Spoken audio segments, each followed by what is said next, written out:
Room, क्योंकि आज shark Tank India में आ रहे हैं 30 साल के यंगेस्ट शार्क, ओयो के founder and group CEO Ritesh Agarwal.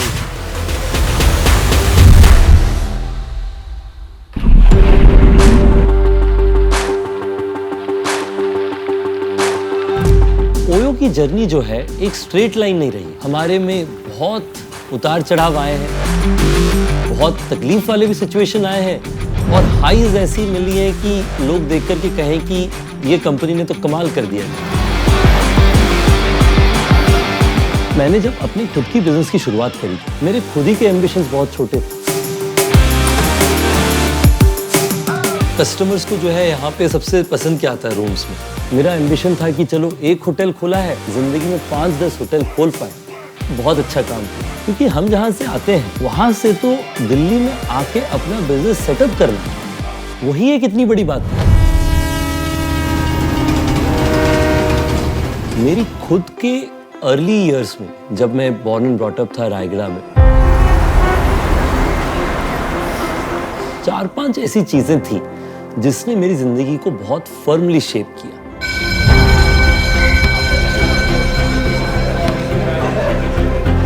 जब मैं 12वीं कक्षा में था, एक बहुत बड़ी फाइनेंशियल हार्डशिप आई फैमिली में। उस सिचुएशन में घर बेचने से बेहतर और कोई अपॉर्चुनिटी था नहीं।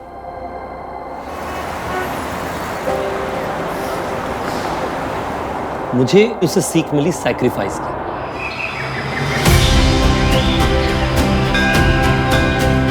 मैंने जो सबसे बड़ी चीज सीखी वो रायगढ़ के मार्केट से सीखी। वही बचपन जहाँ पे मैं शाम को मार्केट्स में अपने सिम कार्ड बेचने जाता था, वहाँ पे कस्टमर्स की प्रॉब्लम्स और फीडबैक को सुनना, उससे मुझे ये समझ में आया कि परस्यूट ऑफ एक्सीलेंस और हमारी जो खुद की कंपनी का वैल्यू सिस्टम है, उसका भी एक तरीके से शुरुआत वहीं से हुई। मेरी जिंदगी का प्रोफेशनली जो लोएस्ट पॉइंट था वो कोविड का समय था। एक दिन में सारे ही होटल जो है खाली पड़ गए, 70-80% कम। हमने 2-3 चीज पे ध्यान दिया। सबसे पहला, हमारे कस्टमर, हमारे टीम मेंबर और हमारे होटल ओनर, तीनों से हर महीना उनसे बात करने की कोशिश करी। दूसरा, हमने लॉयल्टी प्रोग्राम में ध्यान दिया। आज विजिट हमारा लॉयल्टी प्रोग्राम शायद भारत का ट्रैवल सेगमेंट में सबसे बड़ा लॉयल्टी प्रोग्राम है। तीसरा, ऐप पे फोकस करेंगे। आज 92% बुकिंग्स हमारी ऐप और वेबसाइट से आती है, जो कि थर्ड पार्टी चैनल्स नहीं है। कोविड के साल में हमारे कंपनी का नुकसान था लगभग 450 करोड़ रुपया का EBITDA। मुझे बोलते हुए खुशी है कि इस साल हमारी कंपनी 1000 करोड़ का EBITDA कमाएगी। And I hope you have a great experience. मुझे काफी बार पूछा जाता है, why shark tank? Shark tank ने एक ऐसा प्लेटफॉर्म बना दिया, इतना रैपिड एंटरप्रेन्योरियल एम्बिशंस को उसने एक्साइटमेंट दी है इंडिया में। जिस भी शहर में जाऊं इंडिया में, मैंने देखा कि लोग एंटरप्रेन्योरशिप और शार्क टैंक को एक जैसा मानने लगे। ସେଇଥିପାଇଁ कोशिश करें ଟିକେ ଓଡ଼ିଆରେ କହିବା ପାଇଁ। मेरी खुद की जो एक्सपीरियंस है वो एक बहुत बड़ी लर्निंग होनी चाहिए कि अगर मेरे जैसा बच्चा जो शायद कम रिसोर्स, अपनी खुद की पढ़ाई या कई सारी और जो क्षेत्र है वहाँ पे लीडर नहीं था, अगर मैं ही कर सकता तो जो कई और बच्चे हैं जो शायद बहुत ब्राइट हैं, बहुत समझदार हैं, तो वो तो इससे बहुत बड़ा और काम कर पाए। All right, good luck, Ridesh. Woohoo! I need all the best wishes.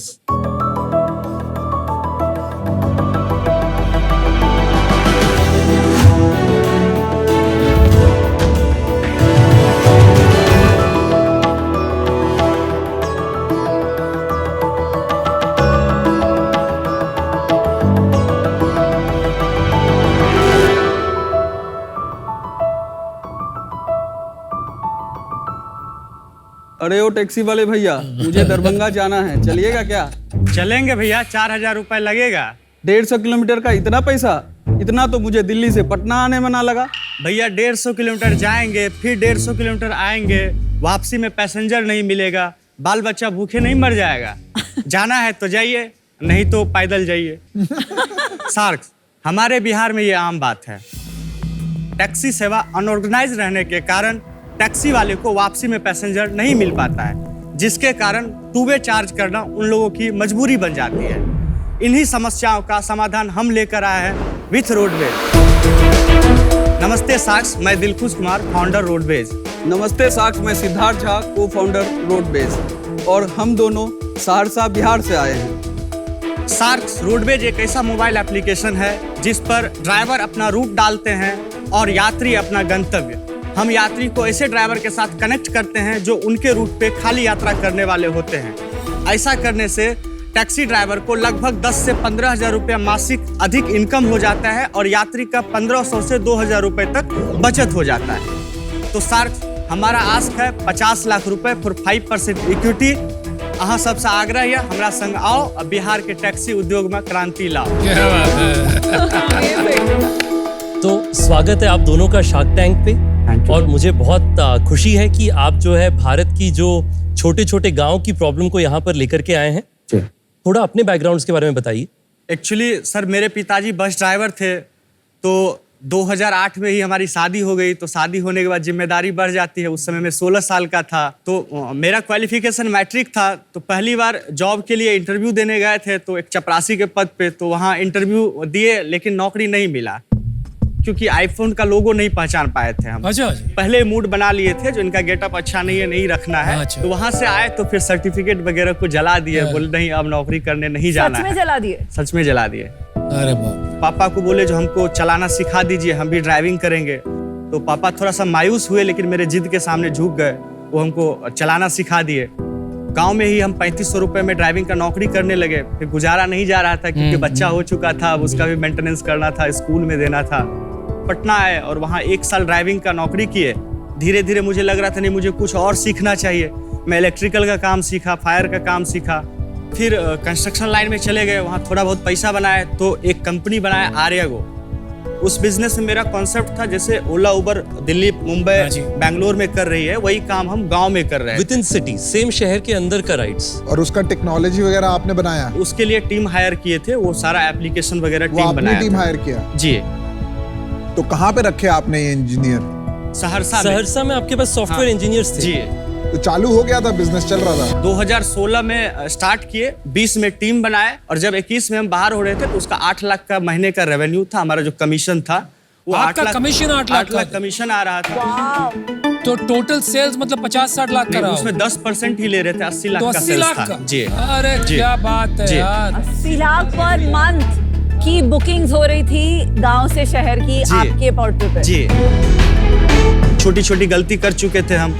20 lakh तक के इन्वेस्टमेंट में ही हम 70% डाइल्यूट कर चुके थे। ये कौन था? कोई लोकल पर्सन था जिसने आपको दिया पैसा? लोकल लोगों को ही पकड़ के लाए, क्योंकि लोगों को ट्रस्ट नहीं होता था जो गांव का लड़का कुछ ऐसा कर सकता था। हमारे एक सर हैं जिनको हम गुरुदेव बोलते हैं, वो IIT खड़गपुर से पास आउट थे, एडोबी में उनका अच्छा खासा एक्सपीरियंस है। तो वहाँ सर से बात किए, जो सर इसका क्या उपाय है। तो सर बोले जो 2 ऑप्शन है, या तो उन लोगों को आप 10x दे के एग्जिट करा दो, 20 लाख इन्वेस्टमेंट है, हम फंड का अरेंजमेंट करा देंगे आपको। अच्छा। तो मुझे लगा जो उन लोगों को बाहर करना ठीक नहीं रहेगा, क्योंकि कल दुनिया बोलेगी जो जब बढ़ने का समय आया तो उन लोगों का साथ छोड़ दिया जो स्टार्टिंग में योगदान दे के आया। तो मुझे लगा जो नहीं, हमको एक नया ब्रांड बनाना चाहिए और पैन बिहार लेवल पे बनाना चाहिए, हमको रीजनल नहीं रहना चाहिए। लेकिन भाई ये तो उससे भी बुरी बात हो गई कि आपने रिटर्न ही नहीं बना के दिया। उनको आपने इसमें इक्विटी दिया होगा? नहीं, कुछ नहीं, वो कंपनी चल रही है, वही लोग अपना चला रहे हैं आपस में। लेकिन ये कोई बड़प्पन की बात नहीं हुई, क्योंकि आपने तो ज्यादा बड़ी मुर्गी देख ली। सिद्धार्थ, आपके हिसाब से ये बात ठीक है जो इन्होंने किया? कल आपके साथ भी कर सकते हैं। नहीं, इंसानियत के नाते इन्होंने ठीक किया। इनको कैसे जानते थे आप? ये मेरे ममेरे भाई लगेंगे, फर्स्ट कजिन्स। आपके साथ भी कर सकते हैं, बोलेंगे इसको भी इन्वेस्टर को क्यों नहीं दोगे करेंगे। पैसा? हमारे साथ भी कर सकते हैं, हमने इन्वेस्ट किया, बोलेंगे नहीं, इनके साथ नहीं करेंगे और हमारे साथ इसलिए नहीं करेंगे क्योंकि यहाँ पर एक बहुत बड़ी सीख है। जब इन्वेस्टर पैसे डालता है और आपकी कंपनी का मालिक बन जाता है 70% लेके, तब उस दिन से प्रॉब्लम उसकी हो जाती है, आपकी नहीं। अगर हम पैसा डालते हैं तो हम मेजोरिटी थोड़ी लेंगे। आप जो इनके साथ भागीदारी की, आपने मेजोरिटी थोड़ी ली। तो 2021 में आपने नई कंपनी शुरू करी? 22 में 22 में जुलाई में इसको लॉन्च किए थे। नवंबर में फंड रेज किए 46 लाख। इसके लिए भी रेज किया? इसके लिए भी रेज किया। ये मिथिला एंजल नेटवर्क के थ्रू। और मिथिला एंजल नेटवर्क के थ्रू। कितना परसेंट? इसमें हम लोग 4 करोड़ के वैल्यूएशन पे लिए थे। और आपकी इक्विटी शेयर होल्डिंग क्या है उसमें?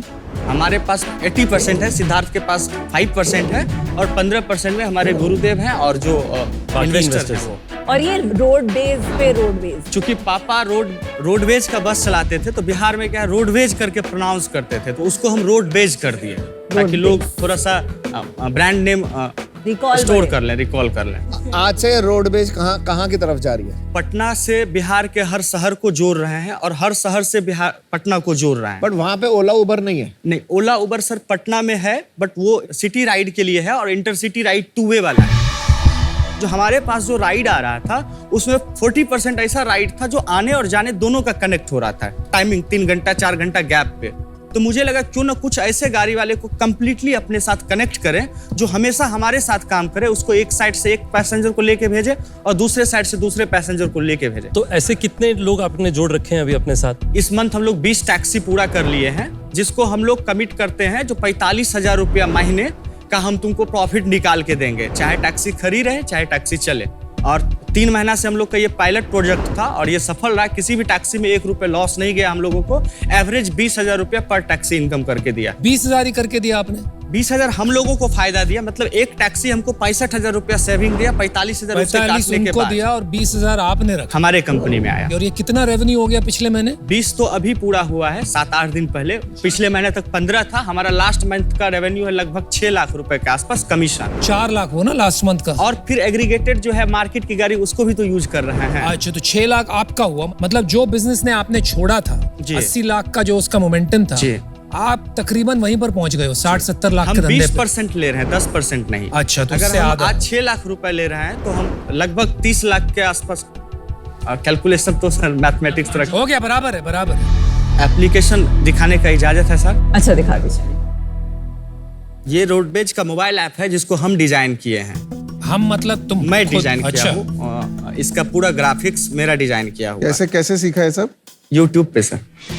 यूट्यूब से सीखा आपने कोडिंग भी? ग्राफिक्स डिजाइन XD पे होता है, वो XD पे जब हम करके देते हैं तो डेवलपर जो है उसको HTML पे। ये अभी डेवलप्ड ऐप है, ये प्रोटोटाइप है? नहीं, ये लाइव है। लाइव है? हाँ। क्या बात है। सपोज दैट सार्स हम इसमें डालें। पटना से दरभंगा। अबे ओला उबर सेम ऐप है? सेम है यार, सेम है, गाड़ी की फोटो भी सेम है। और उसमें करोड़ों अरबों रुपए लग गए उसकी इन्वेस्टमेंट में। शांति शांति। सार्क्स यहाँ आता है one way taxi, taxi pool और शेयर। यहाँ गेम हम ये चेंज कर रहे हैं, जो प्लेन वाले कस्टमर हैं, जो ट्रेन वाले कस्टमर हैं, जो अपना टाइम आगे पीछे नहीं करेंगे, वो वन वे टैक्सी बुक करेंगे और मार्केट से 40% सस्ता मिलेगा उनको। ठीक है। दूसरा है टैक्सी पूल, ये 60% सेव कराता है। जब हमारी वन वे टैक्सी निकलती है किसी रूट के लिए, क्योंकि मेरे यहाँ राइड शेड्यूल होता है अपने टाइम के अकॉर्डिंग, तो जैसे ही मेरे वन वे टैक्सी का कोई कस्टमर पटना से दरभंगा के लिए राइड शेड्यूल किए और वो प्राइस था 2486 रुपए, तो अब उस दिन 24 घंटा के अंदर में अगर किसी यात्री को वापस आना है दरभंगा से पटना के लिए, तो उनको टैक्सी पूल अवेलेबल दिखाएगा टाइम के साथ। जैसे 29 सितंबर 8:29 पे अवेलेबल है, 1989 रुपए लगेगा। तो ये और सस्ता हो जाता है। सिर्फ दरभंगा से पटना के लिए अवेलेबल नहीं दिखाएगा, उस रूट पे जितने शहर है, जितने गांव हैं, सारे गांव से अवेलेबल दिखाएगा। जो उसको पहले बुक कर लिया वो टैक्सी उसकी हो गई, फिर उसकी अवेलेबिलिटी खत्म हो जाती है। मोटा मोटी बैलेंस आउट हो जाता है। बैलेंस आउट हो जाता है। तो ये तो बहुत इंटरेस्टिंग क्रिएटिविटी है, क्योंकि ये तो आप कॉपी नहीं कर सकते थे ओला और उबर पे, अवेलेबल ही नहीं है। हाँ जी, लेकिन वो तो कॉपी कर सकते हैं। देखेंगे सर, बिहारी हैं बिहार में। इसका क्या मतलब बिहारी है? उस सड़क पे टैक्सी हम चलाए हैं, टैक्सी वाले को अंदर से जाने हैं जो उसकी क्या प्रॉब्लम है, और वहाँ के जो यात्री हैं उनके प्रॉब्लम को जिए हैं, देखे हैं, तो उनका समाधान हमसे बेहतर कोई नहीं निकाल सकता है। Very good. 2 चीज अलग है हमारे में है। पहला चीज, जो राइड अगर हम कंफर्म कर दिए, अगर फ्लाइट मिस हो गई तो अगली फ्लाइट में टिकट अरेंजमेंट हमारी कंपनी करती है। और अभी तक 10,000 राइड कंप्लीट होने पर मात्र 1 फ्लाइट मिस हुआ है, जिसमें हम लोगों को 6,000 रुपया बर्न करना पड़ा। बाप रे, ये तो बड़ी कमिटमेंट ले लिया। बहुत बड़ी कमिटमेंट है। बट उससे मार्केटिंग अच्छी है ना, कस्टमर को लग रहा है कि सही है। इससे कमिटमेंट से क्या हो जा रहा है, क्योंकि हमारा जो राइड हो रहा है, जिससे मैम अगर यूज की है विनीता मैम और ब्ला को, तो वो सिर्फ एग्रीगेटेड है। एप्लीकेशन पे इंफॉर्मेशन आया, ड्राइवर को इच्छा होगा जाएगा, नहीं इच्छा होगा नहीं जाएगा। हमारे यहाँ जब राइड आपकी कंफर्म हो जाती है तो हम कहीं से भी गाड़ी ऑन टाइम आपके यहाँ भेजेंगे। उसके लिए एक डेडिकेटेड कैप्टन नियुक्त होता है। उस कैप्टन का काम रहता है जो जब कस्टमर का राइड असाइन हुआ है किसी ड्राइवर को और जब तक कंप्लीट ना हो जाए तब तक 2 बार 3 बार उनसे व्हाट्सएप पे हाल समाचार लेते रहना, उनका पूछते रहना ऑन टाइम पहुंचे सर कि नहीं। आपका लोकल टच जो आपको लगता है ओला उबर कभी कर ही नहीं पाएगा। इससे उनको लगता है जो अगर कोई गलती करेगा ना तो जाके कान पकड़ के 4 तमाचा दे देंगे क्योंकि इससे बात कर रहा है। तो इंटरसिटी में ये टच हम दे रहे हैं। 4 तमाचा। और कैप्टन का आइडिया हम सर से लिए थे, रितेश सर से। क्या था ये कैप्टन का आइडिया? जब हम होटल बुक किए थे तो मुझे कैप्टन भी असाइन हुआ था। जो मुझे कोई प्रॉब्लम हुआ तो मैं उस कैप्टन से बात किया और वो सॉल्यूशन निकाल के दे दिया। मुझे लगा ये मुझे इसमें लाना चाहिए क्योंकि लोगों का भरोसा जीतना बहुत जरूरी है। मुझे कम ही राइड देना है लेकिन गुणवत्तापूर्वक राइड देना है। 5 साल में सिर्फ बिहार या पटना के आसपास में आप कितना बड़ा बिजनेस रेवेन्यू का बना सकते हैं? 2000 राइड पर डे हम ये डिलीवर कर सकते हैं। अगर ऐसा हम करते हैं तो 75 से 80 करोड़ का टर्नओवर हम कर लेंगे। 2000 राइड कमीशन का, आपकी कमीशन का। तो आप कह रहे हो कि आप 400 करोड़ का धंधा कर लोगे साल का? जी। तो आपके लिए सप्लाई बड़ा प्रॉब्लम है कि डिमांड सप्लाई बड़ा? बड़ा प्रॉब्लम है क्योंकि मेरे पास आज ऑर्डर 100 के एवरेज पर डे ऑर्डर है जिसको हम लोग 35, 34, 36 ही डिलीवर आप फुलफिल ही नहीं कर पा रहे? फुलफिल ही नहीं कर पा रहे। अभी महीने का बर्न कितना है आपका दिलखुश? इस मंथ 1.5 लाख का जाएगा। अभी कितने पैसे हैं बैंक में? 4 लाख के आसपास पड़ा होगा। तो आपके पास सिर्फ 2 से 3 महीने का पैसा है अभी? 2-3 महीने का भी नहीं है, इस मंथ से अपना जाएगा। तो फिर कंपनी बंद हो जाएगी अब पैसे खत्म हो गए तो? कुछ अच्छे लोग हैं जो पीछे से खड़े हैं, जब जरूरत पड़ता है तो। जैसे कौन खड़ा है पीछे? कुछ इंटरेस्ट पे छोटा मोटा इंटरेस्ट लेते हैं, 1.5%, 1%। तो आप लोन ले लेंगे? हाँ। पर ऐसे तो आपका और धीरे धीरे धीरे जो डेट बढ़ता जाएगा। मेरा मानना है 4-5 लाख रुपए लेके हम प्रॉफिट में आ जाएंगे, फिर थोड़ा माथा ठंडा हो जाएगा, फिर कुछ। सिद्धार्थ, दिलखुश, आप कोई भी एरिया की मोबिलिटी कंपनी पकड़ लीजिए इंडिया में, मैं उसमें इन्वेस्टर हूँ। तो ये स्पेस को मैं कई सालों से बहुत अच्छे से समझता हूँ। तो ये मेरी कमजोरी मान लीजिए या ताकत मान लीजिए, लेकिन इस डील में तो एक कमजोरी के तौर पे आगे आएगी क्योंकि मैं समझता हूँ इसको स्केल करने में क्या क्या प्रॉब्लम आने वाली है और वो फंडिंग आज आपके पास नहीं है, इस वजह से मैं आउट हूँ। Good luck to you. चलिए, आई थिंक मैं एक ऑफर बना के देखती हूँ। तो आई थिंक एक फेयर ऑफर ये होगी कि 20 लाख इक्विटी 5% पे मैं और रितेश आपको ऑफर करेंगे। जो बाकी 30 लाख है हम डेट में आपको 12% पे ऑफर करेंगे, जो आप 1.5-2% पर मंथ पे लेते हैं, और लोन की वैलिडिटी होगी 2 साल। मुझे जेन्युइनली लगता है कि आपको अपने करंट इन्वेस्टर्स से ही पैसा लेना चाहिए अभी, अगर वो 10 करोड़ पे, बिकॉज उनका एवरेज आ जाएगा इक्विटी में।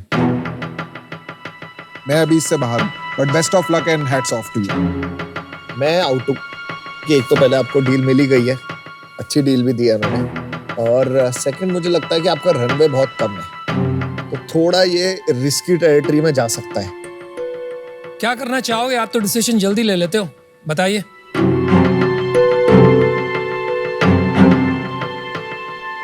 आप लोग का स्वागत है, आप लोग आइए क्योंकि हमको धंधा बनाना है, बड़ा बनाना है। तो आप डील लोगों पक्का? का साथ डील चाहिए, पक्की। पैसा नहीं, डील Well done. पक्की। से बहुत सीखा। Very quick decision. आपसे सीखने की बात यह है कि YouTube से क्या-क्या सीखा जा सकता है। Thank you. Well done. चलिए। बिहार के नौजवानों को और प्रेरित करिए। Good job.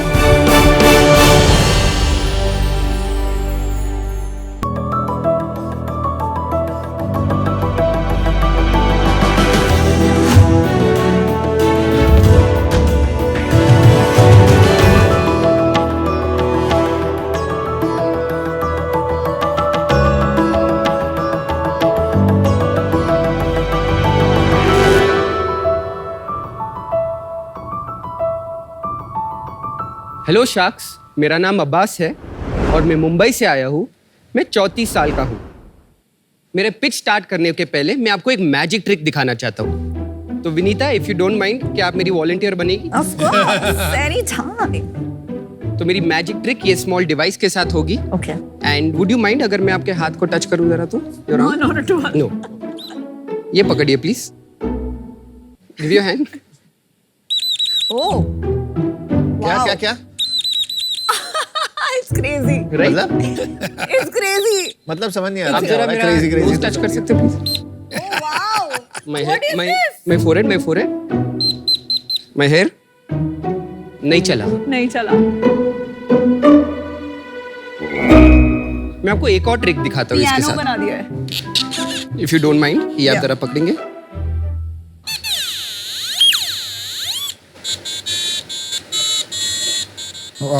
Can I pretty try? cool, Can I man. try? Sure.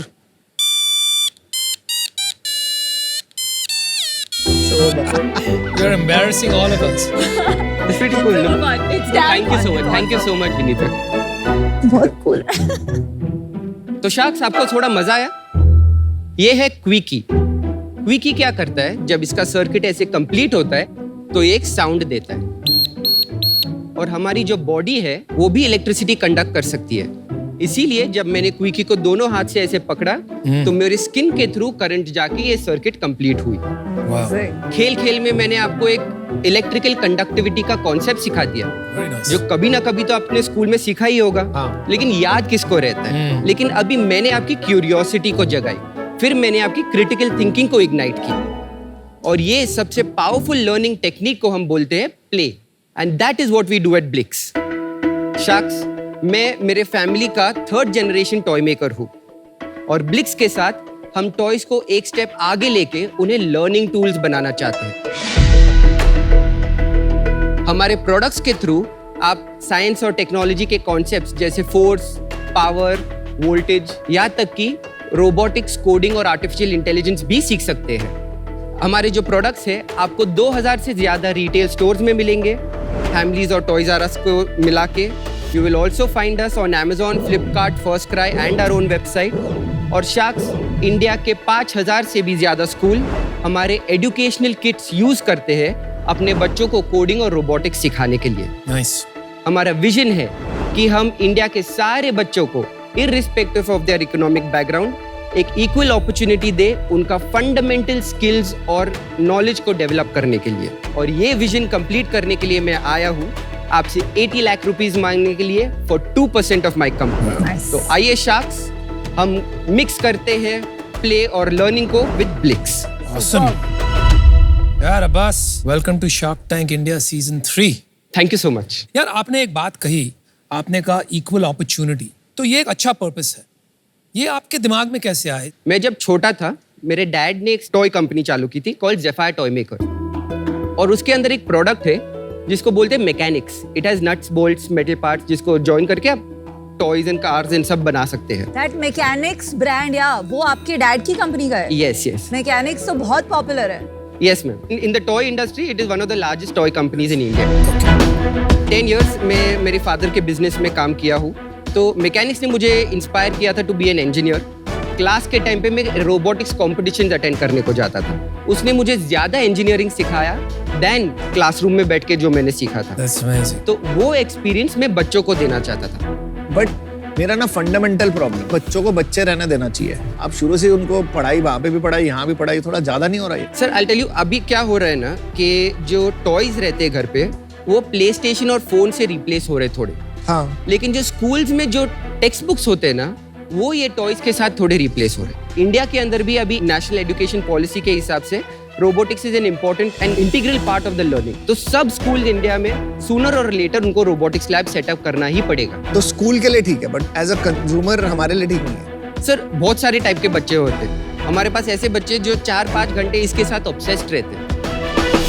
Abbas भाई, कब शुरू किया ये कंपनी? ब्लिक्स एज अ टॉय वो शुरू हुआ था इन 2016-17। तो ये ब्लिक्स आपने अंडर ज़ेफायर ही एक प्रोडक्ट बनाया था, ज़ेफायर कंपनी ने? यस, 2021 से ये अलग एंटिटी है। 2019 से मैं ज़ेफायर से स्टेप डाउन कर दिया था टू फोकस कंप्लीटली ऑन ब्लिक्स। ऐसा क्यों किया आपने? तो सर, मेरे जो भाई है ना, he is like my mentor in many ways. In 2019 he said कि तुम्हारा विजन बहुत बड़ा है, but you are not going to be able to make this education thing come alive if your focus is not on that. And आपका still equity है Zephyr में कि? I am now 70% owner of Blix. He is 20% owner and 5% are my parents. And Zephyr? Same ratio. मैं 20%, वो 70%. लेकिन जो business settled है, बड़ी बिजनेस है, now your brother has 70%. Yes. और जो बिजनेस नया है, जो आप बना रहे हो, उसमें आपका 70% है। Yes. तो ब्रदर तो बहुत स्मार्ट निकला यार। सही शार्क तो वो है, उसको लाना चाहिए था। वो एक्चुअली है बैठे, but he felt that because this was my product, my vision, he did not want तो टू आपको हैव कितना लिक्विडिटी मिला उसमें, कितना कैश मिला? Around 7.5 crores FT. Out of that 7.5 crore मैंने और 1.5 crore डाला है इसके अंदर. And there is no other investor in this business. There's no other investor. Zephyr कितनी बड़ी कंपनी है? सर उसका रेवेन्यू इज अबाउट 25-30 crores. और ये कितनी बड़ी कंपनी है? इसका revenue is about 4 crores. Not bad. चलो वहां तक पहुंच ही गए आप। तो लास्ट ईयर आपने 4 करोड़ किया, पिछले महीने क्या किया? लास्ट मंथ हम लोग ने किया 36 lakhs. लेकिन अप्रैल में we were 53 एंड मई में we were 60 lakhs. Because those months and जो थर्ड एंड फोर्थ क्वार्टर रहता है वो स्कूल बिजनेस का बहुत हाई सेल्स रहता है. और ये साल कितना करोगे आप? 8 crore. Not bad. All our toys that we are selling are sold through my brother. He is my national distributor for our toys. So all of these boxes ना, they are designed as toys. और वो जो bags दिख रहे हैं आपको, उनके साथ the material is similar और उसके साथ एक curriculum आता है जो पूरा साइंस का मतलब वो फोर्स कैसे काम करता है, सम विद प्रॉब्लम स्टेटमेंट्स. तो ये स्कूल के थ्रू बेचते हैं? ये स्कूल के थ्रू बेचते हैं. इसमें Zephyr इन्वॉल्व नहीं है इस सेल्स? बिल्कुल भी नहीं. स्कूल डायरेक्टली हम लोग पार्टनर्स के थ्रू जाते हैं टू स्कूल. और 4 करोड़ में कितना कहाँ से आ रहा है? 50-50%. एक्चुअली में हमारा गोल है to be a D2C brand. हमारा ब्रांड बढ़ाना है. आज मेरा मार्केटिंग स्पेंड बहुत ही कम है and that is because we are not yet sure कि वो कैसे करना है. आपने कहा कि आपके भाई यहाँ पर आए हुए हैं. Yes. Why don't we meet him as well since इतनी आपकी भागीदारी रही है और अभी भी है? मेरे डैड भी आए उनके साथ. उनका नाम क्या है? मेरे भाई का नाम है मोइस और मेरे डैड का नाम है Zaheer. Moiz, Zaheer sir, welcome to Shark Tank. Thank you. आइए आइए आइए. सर सबने आपके टॉयज यहाँ पे यूज करे हुए हैं? या मैकेनिक्स तो मेरे घर में बहुत डब्बे हैं उसके. So, आपने खुद स्टार्ट किया था मैकेनिक्स वाला बिजनेस? जी, I was very fortunate कि both my sons came to the business. कभी-कभी ना ऐसी सिचुएशन में मतलब I shouldn't say this, but अगर ये बीच में खराब होता है कभी फैमिली रिलेशन, आपके बिजनेस पे इनकी बहुत डिपेंडेंसी बहुत है इन पे. आज अगर मुझे कोई डिस्ट्रीब्यूटर मिला जो मुझे कमिट कर रहा है a higher sale than what Zephyr would do as a distributor, I have the full right to go and give it to another distributor as well. थोड़ा ग्रॉस मार्जिन वगैरह के बारे में समझ लें. तो एजुकेशन के सेक्टर में 60% है. Even though you are selling to through partners. Yes. अच्छा जी, ओके. और टॉयज में मेरा मार्जिन ग्रॉस मार्जिन है 40%. अच्छा. तो आप पैसे बना रहे हो? We are almost break even. Last year हमारा 7 lakhs का प्रॉफिट था. बहुत बहुत धन्यवाद आपका. Thank you so much. Very nice to meet you sir. Thank you. देखिए आपका जो ये मैकेनिक्स से एजुकेशन का मूवमेंट है, ये बहुत ही अच्छा मूवमेंट है. बट मेरे लिए कंसर्न है कि जो आपका ये स्ट्रक्चर है ब्लिक्स और ज़फायर के बीच में, वो बहुत कॉम्प्लेक्स है. आपके 50% डिस्ट्रीब्यूशन उनसे आती है. आपने कहा कि आप किसी और के पास चले जाएंगे, बट इतना आसान नहीं होता कि आप 50% डिस्ट्रीब्यूटर को ओवरनाइट स्विच कर दें. That is my concern. चल मैं ऑफर बना. I don't see this as a problem. I think the conflict of interest कहाँ आता है ना, सिर्फ ये जो रिलेशनशिप आपका ग्रॉस मार्जिन जो आप उसको सेल करते हो, क्या प्राइस में करते हो. और कल को वो मना कर दें कि हम इस मार्जिन पे नहीं बेच रहे, हमको और मार्जिन चाहिए, तो आपकी तो आधी सेल गई. अगर ज़फायर ने बोल दिया I have all of the networks in the यार industry. उनका अपने भाई के साथ अच्छा चल रहा है, सब सही है. तुम क्यों लड़ाई कराने में सारे लगे हुए हो? तुम लोग कह रहे हो लड़ लिए तो लड़ लिए, तब नहीं लड़ रहे हो. यार एक बात बता दे, नंबर सारे कंप्लीट हो जाएंगे. Yes. ये जो 8 करोड़ अगर आप कर रहे हो, उसमें घर में कितना पैसा बचा आपने? ये जो 6 महीने मतलब सितंबर के एंड तक, हाँ जी, we would be about 8 lakhs in profit. And how much revenue? Almost 3 crores. 3 crore. और अभी जो 6 महीने आएंगे उसमें प्रॉफिट कितना रहेगा? Pessimistically 40 lakhs, optimistically 1.2 crores. Abbas भाई मैं ऑफर देने को तैयार. EBITDA कितना रहेगा? EBITDA is around 15 to 20%. कहाँ जाएगा सारा पैसा? Where are you spending? तो अभी हमारा जो टीम है, एक सेकंड. यार क्या कर रहा है? I'll just answer that one No, question. he will not stop only. एक सेकंड. इसको बजाना बंद करे, पहले हाथ से उसको नीचे रख दे. अब्बास भाई देख, वो Yes. जो कॉन्फ्लिक्ट ऑफ इंटरेस्ट सिचुएशन है वो रियल है, ठीक है? Yes. तो मैं तेरे को जो ऑफर दे रहा हूँ ना, एक कंडीशन के साथ दे रहा हूँ अब्बास भाई. Okay. अगर कोई प्रॉब्लम हुई इस कंपनी में, तो मैं उस कंपनी के शेयर्स खरीद सकता हूँ. Option to buy your shares in that company. अरे बाप. My shares in Zephyr, यस. I wouldn't mind that. Abbas आप कंडीशन के लिए मना भी कर सकते हो. कंडीशन के लिए हाँ. Condition is under the condition कि हमारा कुछ लड़ाई conflict होता है. I am confident of that. So very good. तो मेरा ऑफर ये है 40 lakhs at 4% okay. equity and 40 lakhs at 11% debt for 3 years.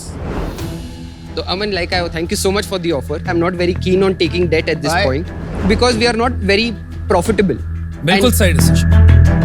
Don't worry, बिना डेट की ऑफर मिलेगी। नहीं, hello, can you talk, can let me talk? मैं 80 lakh for 5% दूं तो। ओके। थोड़ी बात करके वैल्यूएशन आपने 10 से 16 तो पहुंचाई दी। अभी देखते हैं कहाँ तक पहुंचा सकते। आपने कहा कि आपने सारा पैसा टीम में लगाया है, थोड़ा आप बताएंगे क्या है टीम में? 3 स्ट्रॉन्ग पिलर है। एक तो हमारे डेवलपमेंट के लिए we have this person called Harshvardhan, he is an instrumentation engineer. फिर हमारे सेल्स में एक है बहुत पावरफुल लेडी है, she kind of takes care of our sales. And the third person is our operations head, वो एक्स कैप जेमिनाई है। अब्बास, हम आ रहे हैं, 2 मिनट, ऑफर क्लोज मत करियो। इनको जानता है तू? ऑफ कोर्स, मेरे हर पिच के अंदर इनका एग्जांपल मैं देता था। अरे क्या बात। Yes yes. आपका जो वैल्यूएशन है ना, I think is very expensive, लेकिन आप टैंक में आके आपने कंपटीशन करा दी, तो अभी कुछ तो करना ही पड़ेगा क्योंकि आप सॉलिड एंटरप्रेन्योर हो। Vinda will tell you what our offer is. The offer is 80 lakhs, both of us will come in and हम 5% लेंगे जो 16 करोड़ की वैल्यूएशन है। और हम आपको एक रिवाइज ऑफर देते हैं। देखिए, जो ये राइट टू बाय है, उससे मुझे लगता है कि जो मेरा प्राइमरी चैलेंज था कि कॉन्फ्लिक्ट रहेगा, उसमें मुझे थोड़ा कंफर्ट लग रहा है। हमारा प्रपोजल है कि आप टोटल 1 करोड़ रुपए का इन्वेस्टमेंट लें, हम दोनों उसे इक्वली स्प्लिट करेंगे। वैल्यूएशन सेम रहेगी जो हमने पहले प्रपोज की। 16 करोड़। मैथ्स तो करके बताओ। 6.25%। भाई एक बात याद रखना, उसमें एक कंडीशन है। Yes. हमारा ये कंडीशन नहीं है, तो इट्स अ बिग डिफरेंस। चलो, I'll give you 80 lakhs for 4%.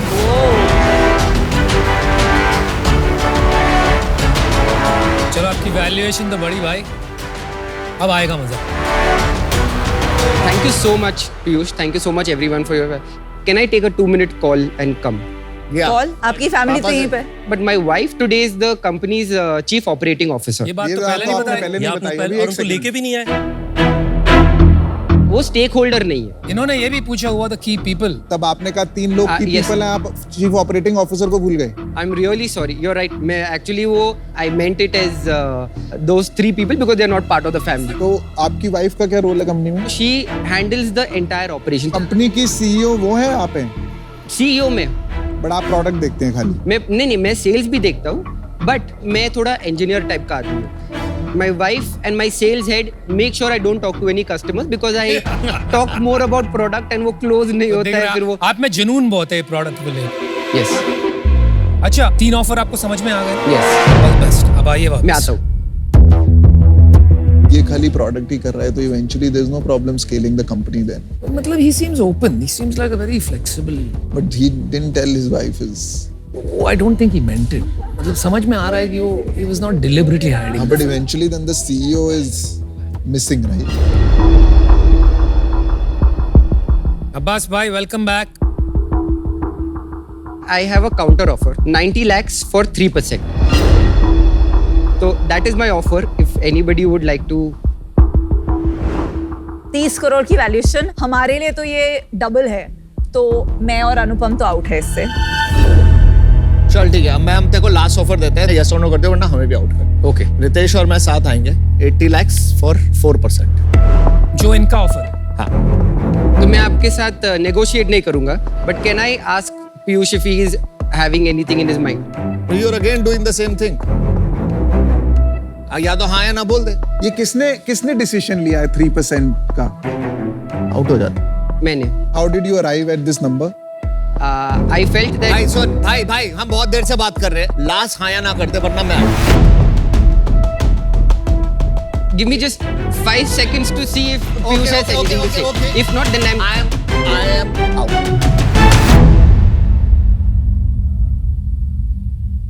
Aman ji, I have only one opportunity in Shark Tank. So I would really like Why to. aren't you? हम लोगों ने तेरे को 2 पे आया था, ठीक है? ऐसा तो है नहीं कि हमने बहुत ज्यादा मांगी है। लो एक खत्म कर, आगे Are बढ़े। you still in, sir? I am in if you take it at that value, otherwise I'm.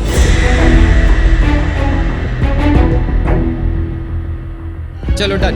We deal पक्की, Aman and Ritesh. चलो, congratulations. You are happy, no? Very I am happy. very Well happy. done. Decision जल्दी लिया कर यार, मेरी तरह बन। Good one here. Thank you Good so job. much. Abbas, Yes. all the best. Thank Good you. luck. Thank you.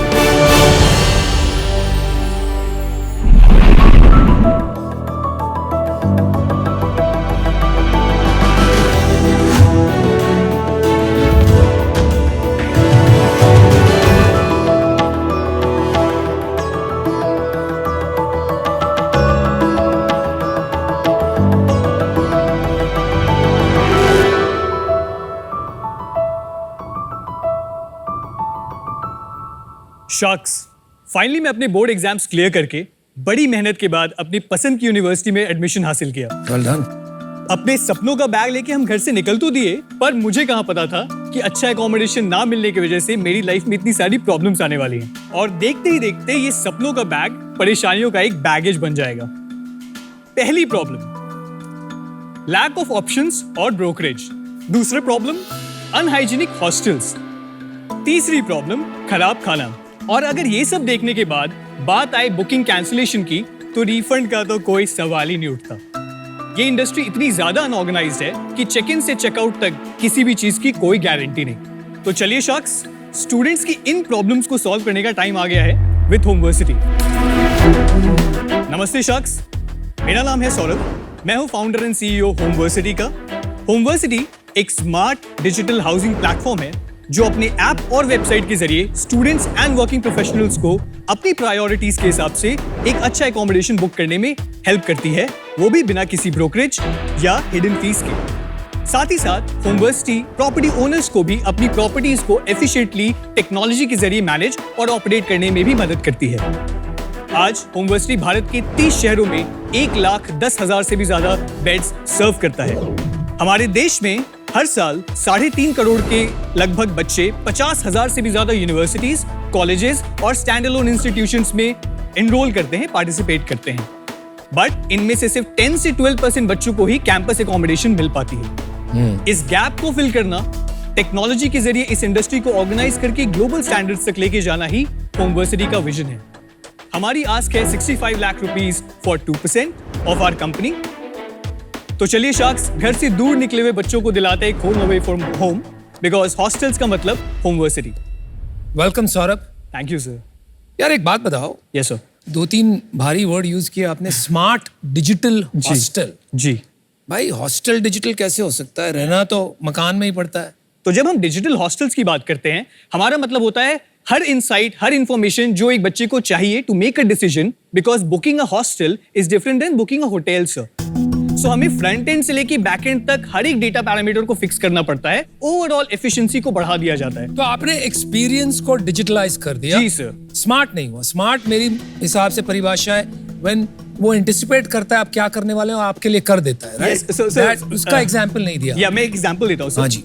हम लोग जब भी किसी हॉस्टल में जाते हैं ना, तो स्टूडेंट कम टू अस कि सर हमने 2 दिन से बोल रखा है टैप में पानी नहीं आ रहा, गीजर खराब है, बेडशीट पे ये गिर गया, बट कोई क्लीन करने नहीं आया, right?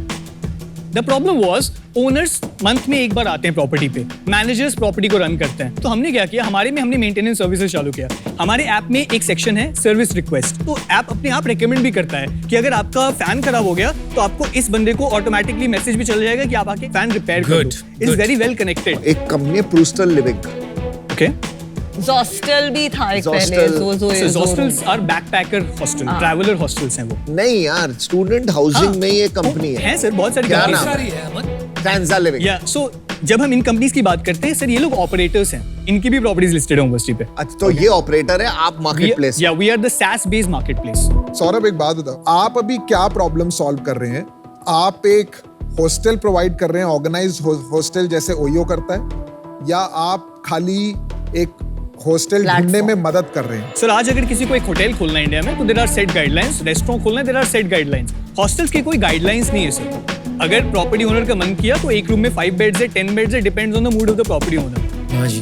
When I was in my university only, तो हमने क्या किया, हमने एक नॉर्मल फॉर्म बनाया। It's very early तो stage की बात आपने ये अपनी यूनिवर्सिटी में जब थे तभी स्टार्ट कर दिया था? I was in my 3rd year and when we got funded our first जब आपने होमवर्सिटी स्टार्ट किया? Yes.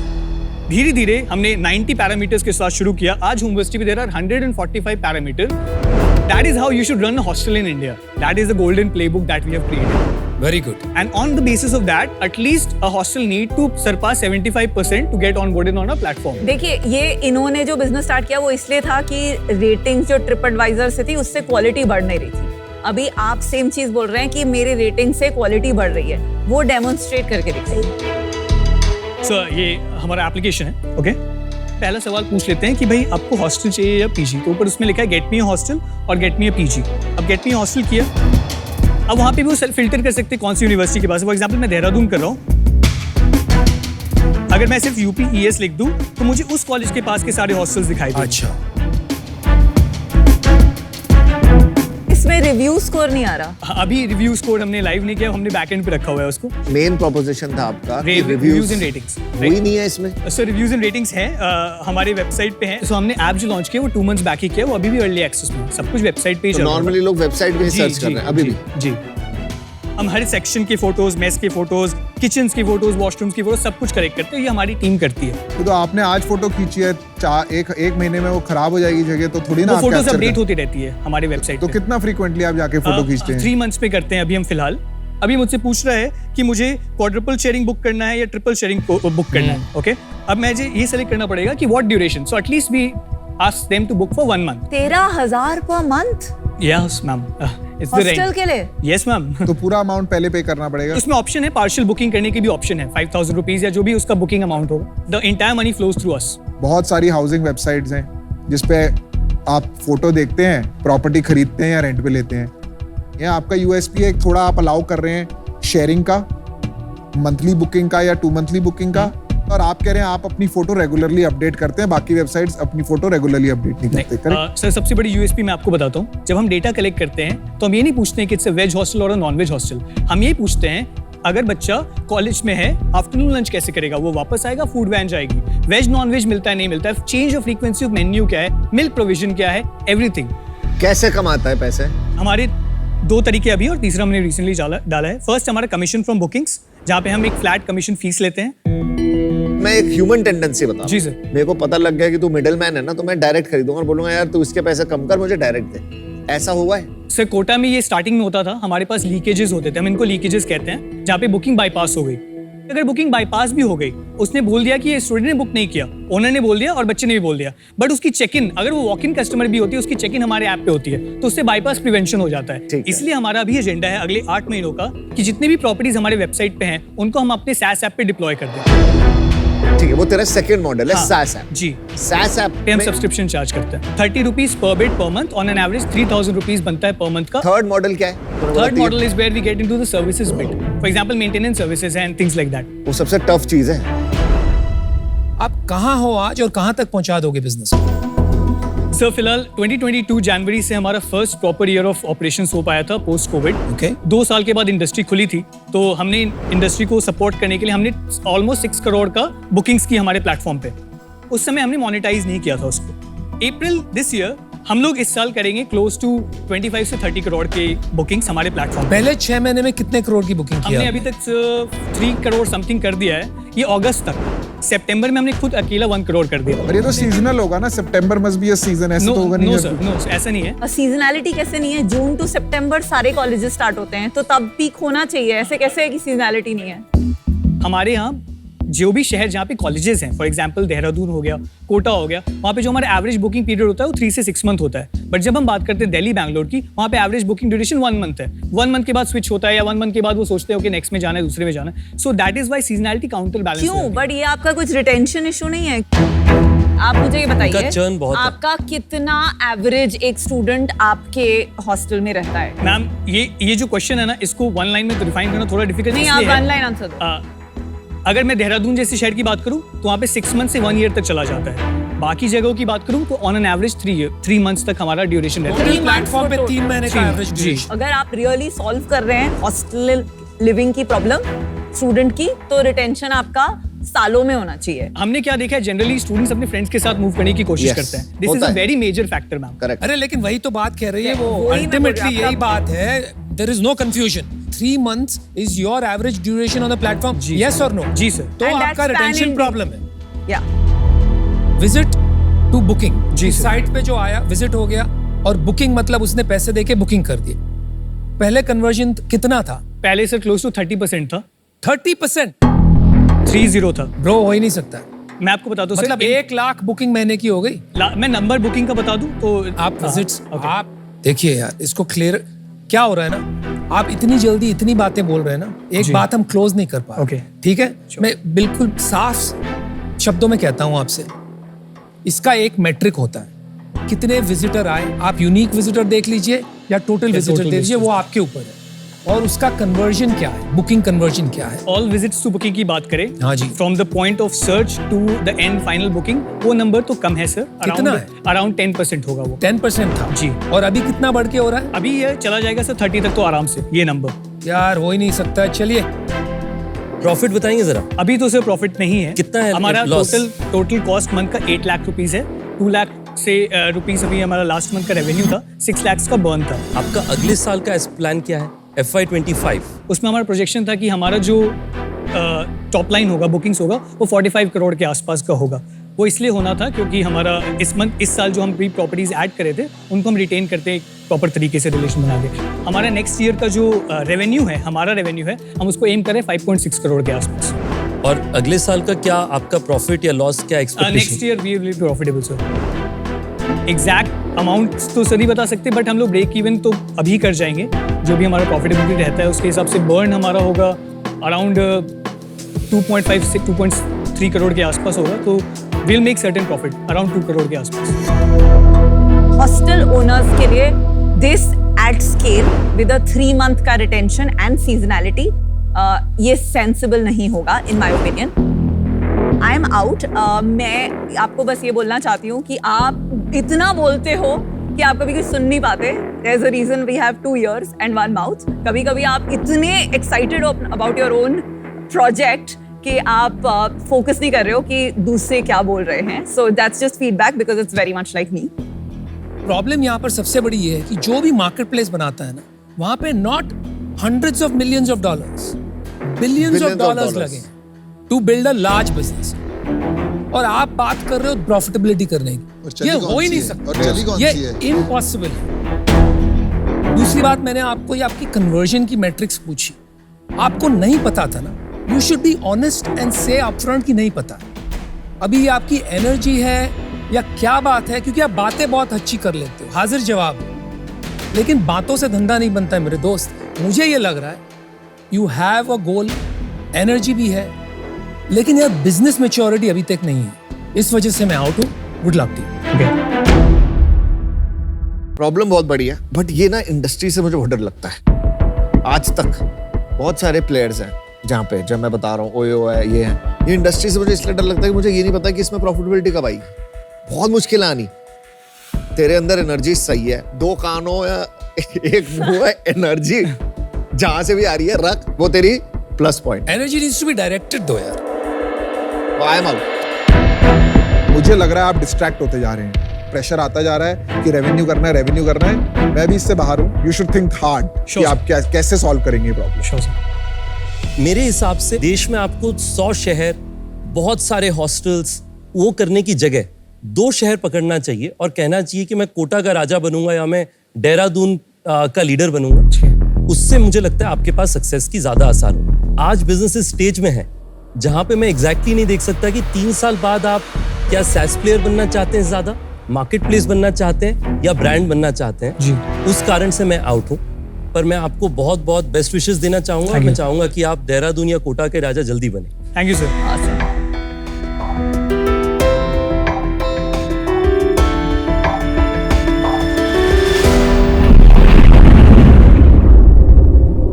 आज का सवाल जो है नेहल अथानी ने बेलगाम से पूछा है। कह रही कि मैम मैं अपनी फैमिली के साथ हार्डवेयर बिजनेस में हूँ, जो कि मैं और मेरा कज़न भाई चलाते हैं साथ में। तो मुझे ये पूछना था कि इन्वेस्टर्स अक्सर फैमिली ओन्ड बिजनेसेस को लेकर इतना स्केप्टिकल क्यों होते हैं? Brilliant question, thank you ma'am. So Nehal, very good question. And मैंने खुद अपना बिजनेस जो है अपने हस्बैंड के साथ स्टार्ट किया था। हमें खुद more than 100 venture capital rejections मिले थे and one of the reasons was कि हस्बैंड वाइफ टीम को इतना नहीं वैल्यू किया जाता है जितना बाकी को फाउंडर पेयरिंग्स को वैल्यू किया जाता है। एंड आई थिंक सबसे ज़्यादा डाउट जो आता है इन्वेस्टर्स के दिमाग में वो ये होता है कि ये फैमिली बिजनेस वाले लोग अपना कंट्रोल डिसीजन मेकिंग का और स्मार्ट लोग को दे पाएंगे कि नहीं, because business is 90% execution and execution is 100% team. तो आई थिंक हमें अपनी जर्नी में भी डेमोन्स्ट्रेट करना पड़ा कि हम स्मार्ट लोगों को बाहर से ला सकते हैं, टीम बना सकते हैं, फिर ही हमें कैपिटल मिला था। So it is harder but it's not impossible.